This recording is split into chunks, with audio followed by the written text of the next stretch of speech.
They had waited longer than memory. The Nullari did not mark time in rotations or revolutions. They measured it in losses, each star that dimmed, each seed that failed, each cradle gone cold. Once they had ruled spirals of light.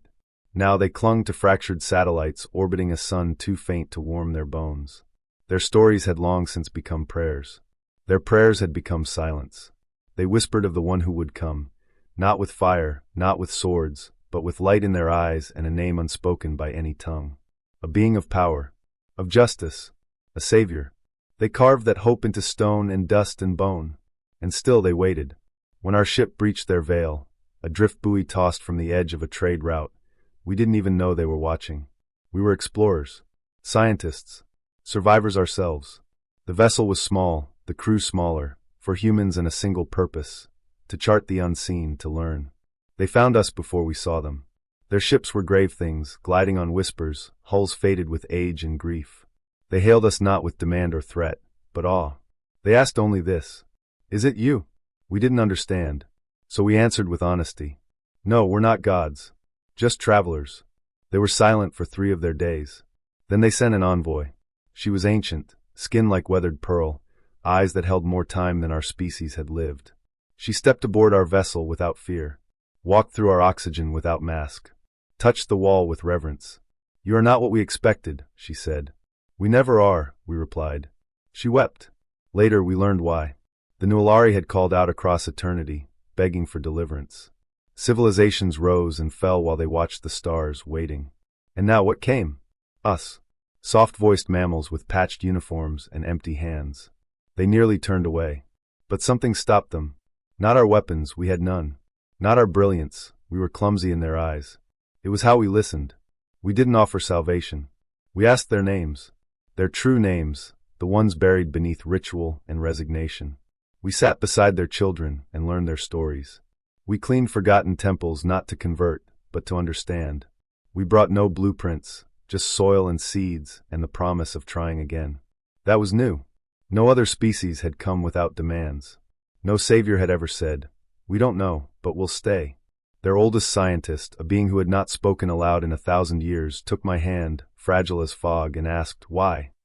I didn't have poetry. I just said, "Because it hurts to watch someone die alone."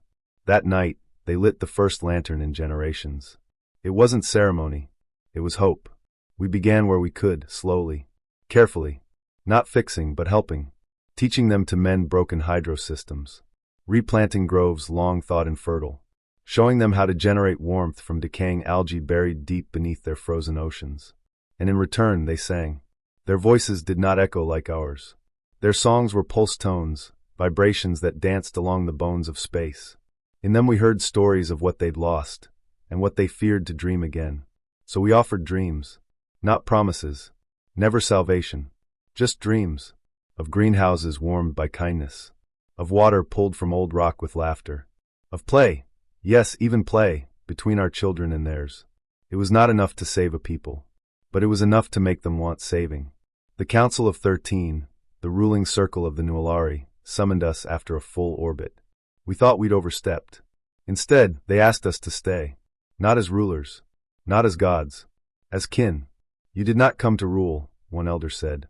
"You came to grieve with us." That mattered more than light-speed drives or quantum fields. One of our engineers, Sarah, built them a floating classroom made of glass and song metal. It orbited their moon slowly, casting soft glows across the night. Nullari younglings flocked to it, not to be taught but to teach. They showed us star maps burned into instinct. They told us what it meant to lose the ability to hope, and how terrifying it was to find it again. We learned their ancient word for love, Thalenka. It meant to remain beside when all falls. It became our shared name. When new human ships arrived, researchers, doctors, builders, we warned them first. You are not here to fix. You are here to walk beside. The Nullari opened their homes, homes that had not seen visitors in millennia. They showed us how they carved their memories into bone. We brought them paints instead. They covered entire domes with scenes of Earth they'd never seen. Birds with too many wings, trees made of fire, children laughing. And still, they called us saviors. Still, we refused the title. One day a child asked why. "You saved us," they said, "without lifting a weapon. Isn't that what saviors do?" We knelt, touched our forehead to theirs.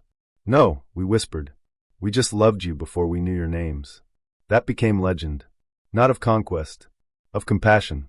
A monument stands now in the capital of the Nualari. Not tall, not grand. Just two figures carved in stone. One with eyes like stars. One with skin like earth.